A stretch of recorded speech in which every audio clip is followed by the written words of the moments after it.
What's going on, everyone? Welcome back to the channel. In today's video, we're going to focus on export settings inside of Adobe Premiere Pro. Now let's get started.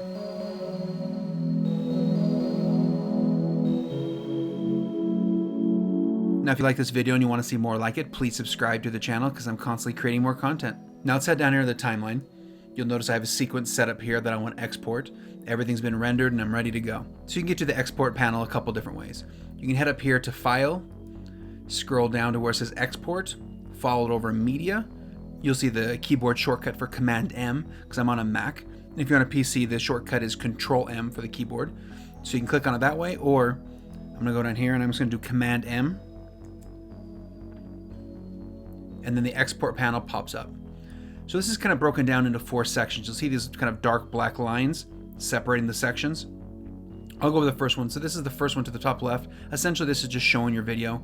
You can do things like you can crop it here if you really want, but there's no need because you should, by the time it gets to this point, it should be perfect.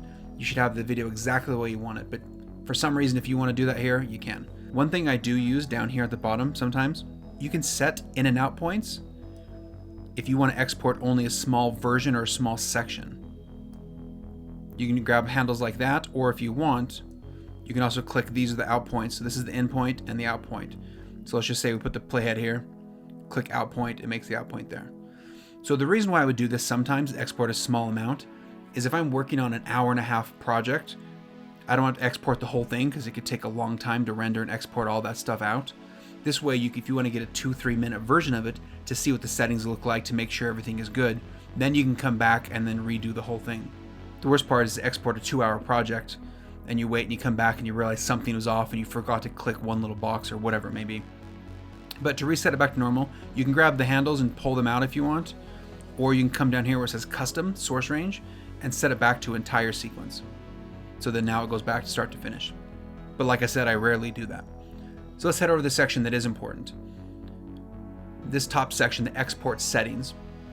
The format here, there's a drop down that has different types of media that you're saying you want it to turn into.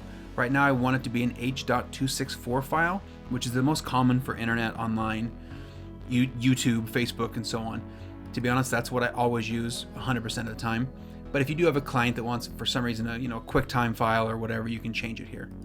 Now this one's important. There's a lot of presets here for different categories. So if you're doing YouTube, regular high def, or you're doing YouTube 4K, if you want to do 720, or if you're sending it to Twitter or Facebook or Adobe Stock, these are all presets. So if you know that's where it's going, you can just click. If I know I'm going to send it to YouTube, click it to YouTube.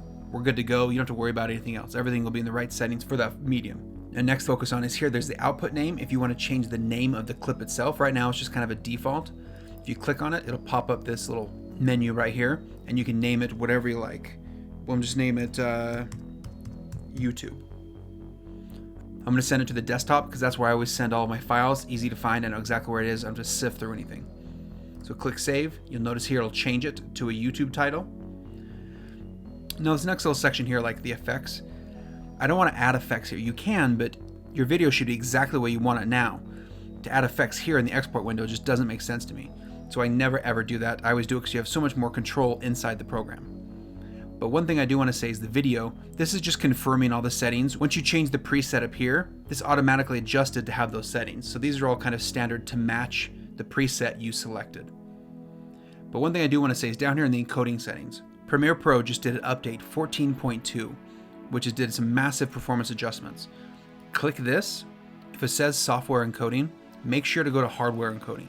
It's going to export so much quicker by doing that. But I headed back up here. Same thing with the audio. All the presets that are chosen because of my preset up here that I selected, the audio should be fine. There's a publish section right here. And if you want to send it directly to the cloud or stock, or if you want to go down, if you want to send it to Facebook, or if you want to send it to Twitter, and you can send it directly to YouTube.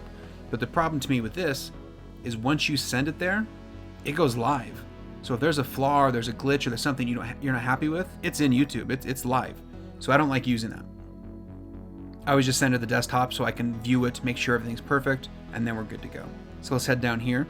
One more thing is down here, the estimated file size. You can see right now it's telling me it's going to be 562 megabytes. But let's say I come up here and I change it, and let's just say I do high quality 4K. Now it's telling me it's going to be 2768 megabytes. So if you have a size cap, or you say YouTube or whatever you're uploading to, this is a good thing to pay attention to so you know how large the file is going to be. 2 more buttons and then we're done. This Q button, if you click this is going to send it to a media encoder. So if you're continuing to work and you're wanting to edit more, you can send it here and it puts it and it kind of edits in the background as you're working on other things. But if you want to just export it directly, click the export button and it'll automatically get started. You'll see the encoding here. And then it just starts encoding your video and it tells you the time it's taking. This is going to be 3 minutes, 7 seconds. And then when it's done, it's going to be on my desktop and you're good to go. This is a pretty simple video, but it's good to know. Anyway, I hope this video helped. And if you liked it, please hit the like button for the YouTube algorithm. And if you want to see more videos like this, please subscribe to the channel because I'm constantly creating new videos. That being said, thank you for watching. Have a great day and we'll catch you next time. Later.